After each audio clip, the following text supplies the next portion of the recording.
Oke, bismillahirrahmanirrahim. Assalamualaikum warahmatullahi wabarakatuh. Kami dari kelompok G hari ini akan mempresentasikan hasil penelitian eksperimen kami yang berjudul pengaruh positif mood induction terhadap performa kognitif mahasiswa dengan beranggotakan Zea, Raisa, Aura, Najma, dan saya sendiri, Laura. Nah, kita akan masuk ke materi yang pertama yaitu latar belakang masalah. Jadi, penelitian ini dilatar belakangi yang pertama itu adalah fase perkembangan di mana mahasiswa berada pada masa dewasa awal, yaitu puncak perkembangan yang krusial. Yang kedua, realitas akademik. Mahasiswa menghadapi tekanan tinggi akibat beban tugas, ujian semester, serta tuntutan penyelesaian tugas akhir. Yang ketiga, prevalensi stres. Berdasarkan data empiris, mengonfirmasi bahwa mahasiswa tingkat akhir mengalami stres yang signifikan. Yang keempat, dampak negatif pada mental. Stres emosional sendiri mengganggu fungsi kognitif vital, antara lain kecepatan pemrosesan informasi, memori kerja, dan juga kemampuan menyelesaikan masalah. Yang kelima, pentingnya fungsi kognitif, memungkinkan mahasiswa mengelola informasi dan memecahkan masalah sulit secara efektif. Dan yang terakhir, urgensi penelitian.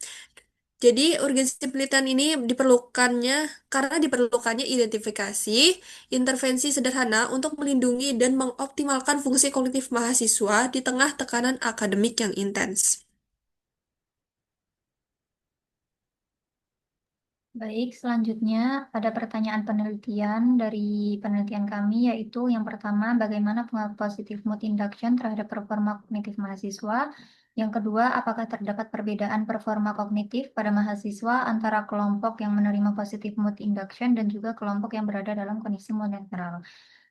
Selanjutnya, tujuan penelitian kami yang pertama itu untuk menguji pengaruh positif mood induction terhadap performa kognitif mahasiswa, dan yang kedua untuk menguji perbedaan performa kognitif antara kelompok mood positif dan juga kelompok mood netral.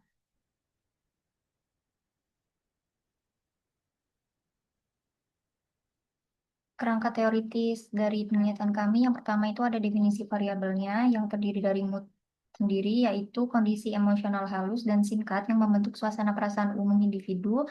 Dan ada mood positif yang dimana adalah keadaan emosi yang didominasi rasa gembira, bersemangat, dan juga nyaman. Dan selanjutnya juga ada performa kognitif yang definisinya itu adalah kapasitas mental dalam memproses, menyimpan, dan menggunakan informasi baik secara fokus, memori, dan juga logika. Selanjutnya juga ada mekanisme intervensi yang dimaksudkan di sini adalah positive mood induction. Tujuannya adalah untuk mengupayakan sistematis memicu respon afektif positif melalui stimulus tertentu. Dan teknik yang digunakan adalah dengan menggunakan video lucu, dan dampak yang dihasilkan adalah meningkatkan fleksibilitas berpikir, mengurangi kecemasan, dan juga memperkuat fokus. Hubungan teoritis yang kami gunakan adalah dengan menggunakan teori Broden and Build, emosi positif memperluas spektrum pikiran dan tindakan. Efisiensinya adalah mood positif meningkatkan keluasan kognitif yang krusial untuk kecepatan dan ketepatan penyelesaian tugas. Alat ukur penelitian yang kami gunakan untuk manipulasi moodnya sendiri itu adalah diverifikasi dengan skala panas atau positif and negative affect schedule, dan kemampuan kognitif dengan menggunakan tes kemampuan diferensial TKD dengan menggunakan subtes 6, yaitu deret angka. Baik, selanjutnya pada bagian metode penelitian, yang pertama kami menggunakan partisipan dengan kriteria mahasiswa atau mahasiswi aktif berusia 17-25 tahun, sehat secara jasmani dan tidak sedang mengalami stres berat. Pada desain penelitian, kami memilih metode kuasi eksperimen dengan two group post-test only design between subject. Pada metode pengumpulan data, kami menggunakan tiga metode yaitu kuesioner panas, manipulation check, dan juga tes kognitif TKD subtes ke-6. Pada perlakuan, kami memberikan random assignment, pemberian stimulus kelompok eksperimen, pengisian kuesioner panas, dan pengerjaan TKD subtes 6. Lalu, pada metode analisis data, kami menggunakan Jamovi dengan uji hipotesis Man with New dan manipulation check independent sample t-test. Selanjutnya, alur eksperimen yang kami gunakan. Yang pertama, kami menentukan topik eksperimen, dilanjutkan dengan merancang kegiatan eksperimen, lalu mencari partisipan dan menjelaskan mengenai prosedur penelitian serta informed consent diisi oleh partisipan. Lalu terdapat randomization kelompok untuk menentukan kelompok kontrol dan kelompok eksperimen. Lalu selanjutnya adalah pemberian video lucu pada kelompok eksperimen sebagai perlakuan dan pengisian review video pada kelompok eksperimen. Lalu ada pengisian form panas, kuesioner, serta pengerjaan TKD subtes ke-6 diakhiri oleh debriefing oleh panitia.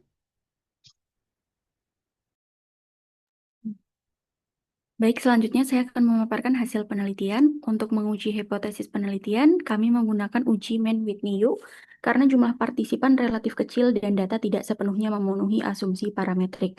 Berdasarkan hasil uji hipotesis, diperoleh nilai signifikansi P sama dengan 0,833 atau lebih besar dari 0,05. Dengan demikian, hipotesis penelitian ditolak, yang berarti positive mood induction tidak memberikan pengaruh yang signifikan terhadap performa kognitif mahasiswa. Hasil ini menunjukkan bahwa tidak terdapat perbedaan performa kognitif yang signifikan antara kelompok eksperimen dan kelompok kontrol, meskipun kelompok eksperimen mendapat induksi mood positif. Namun untuk memastikan bahwa perlakuan yang diberikan benar-benar bekerja, kami melakukan manipulation check menggunakan skala panas. Hasil manipulation check menunjukkan adanya perbedaan yang signifikan antara kelompok eksperimen dan kontrol, dengan mean difference sebesar 13 poin dan effect size-nya 1,00 yang termasuk kategori efeknya sangat besar. Hal ini menunjukkan bahwa induksi mood positif melalui video komedi berhasil meningkatkan kondisi afektif partisipan, meskipun peningkatan tersebut tidak diikuti oleh peningkatan performa kognitif. Jika kita melihat grafik di sebelah kanan, tampak bahwa rata-rata skor performa kognitif kedua kelompok relatif sama, serta interval kepercayaan yang saling tumpang tindih, yang menguatkan hasil uji statistik sebelumnya. Next. Berdasarkan hasil tersebut, penelitian ini kemudian dianalisis melalui dua sudut pandang, yaitu argumen pendukung hipotesis dan analisis kritis terhadap temuan. Secara teoritis, hipotesis penelitian ini didukung oleh teori Brodel and Bild yang menyatakan bahwa emosi positif dapat memperluas cara berpikir dan meningkatkan fleksibilitas kognitif. Mood positif juga dianggap mampu mengoptimalkan fungsi eksekutif seperti fokus, memori kerja, dan kemampuan pemecahan masalah, serta menciptakan kondisi mental yang lebih efisien dan adaptif. Selain itu, induksi mood positif dapat mengurangi kecemasan dan hambatan emosional, sehingga secara teoritis dapat meningkatkan keyakinan individu saat mengerjakan tugas kognitif. Namun, hasil penelitian ini juga menunjukkan bahwa dukungan teoritis tersebut tidak sepenuhnya terkonfirmasi secara empiris. Salah satu penjelasan yang mungkin adalah sifat mood yang temporal, yang bersifat sementara dan mudah memudar, sehingga efeknya mungkin tidak bertahan hingga tugas kognitif selesai dikerjakan. Selain itu, terdapat celah antara perubahan afektif dan perubahan kognitif, di mana individu dapat merasa lebih senang, tetapi kondisi tersebut tidak secara otomatis meningkatkan kemampuan kognitif mereka. Durasi intervensi yang relatif singkat, yaitu sekitar 7 menit, juga kemungkinan belum cukup kuat untuk menembus kondisi stres akademik mahasiswa tingkat akhir. Faktor internal seperti kelelahan fisik dan mental, serta karakteristik alat ukur TKD yang menuntut kemampuan analitis dan stabil, juga dapat menjadi faktor yang menutupi efek dari induksi mood positif itu sendiri. Dengan demikian, penelitian ini menunjukkan bahwa keberhasilan induksi mood secara emosional tidak selalu sejalan dengan peningkatan performa kognitif, khususnya pada tugas yang bersifat numerik dan konvergen.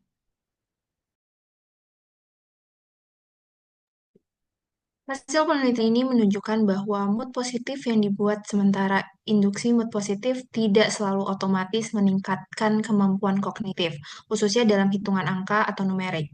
Selain itu, berhasil atau tidaknya intervensi psikologi sangat bergantung pada kesesuaian antara mood yang dibangun dan jenis tugas yang dikerjakan. Dan terakhir, teknik induksi mood positif lebih cocok digunakan untuk memperbaiki perasaan atau emosi, bukan untuk meningkatkan kinerja berpikir analitis yang butuh logika dan ketelitian. Next. Maka dapat disimpulkan hasil penelitian yang telah dilakukan bahwa positive mood induction melalui tayangan komedi tidak terbukti berpengaruh terhadap performa kognitif mahasiswa yang diukur melalui tes kemampuan diferensial SUTES 6. Temuan ini menunjukkan bahwa kondisi emosional yang lebih positif tidak secara otomatis menghasilkan peningkatan performa kognitif.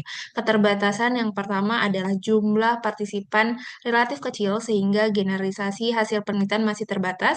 Yang kedua, Recent post-test only tidak menangkap perubahan performa kognitif sebelum dan sesudah perlakuan. Dan yang terakhir, pengukuran performa kognitif difokuskan pada penalaran numerik, sehingga belum merepresentasikan aspek kognitif lain. Sarannya untuk penelitian selanjutnya, positif mood induction pada jenis tugas kognitif lain yang bersifat kreatif atau divergen, serta melibatkan jumlah partisipan yang lebih besar. Selain itu, penggunaan desain prapasca dapat dipertimbangkan untuk menangkap perubahan performa kognitif secara lebih komprehensif. Terima kasih kami ucapkan telah menonton presentasi yang kami sajikan. Kami terbuka untuk segala pertanyaan, saran, maupun diskusi lebih lanjut. Silakan tuliskan di kolom komentar. Sampai jumpa di kesempatan berikutnya. Wabillahi taufiq walhidayah. Wassalamualaikum warahmatullahi wabarakatuh.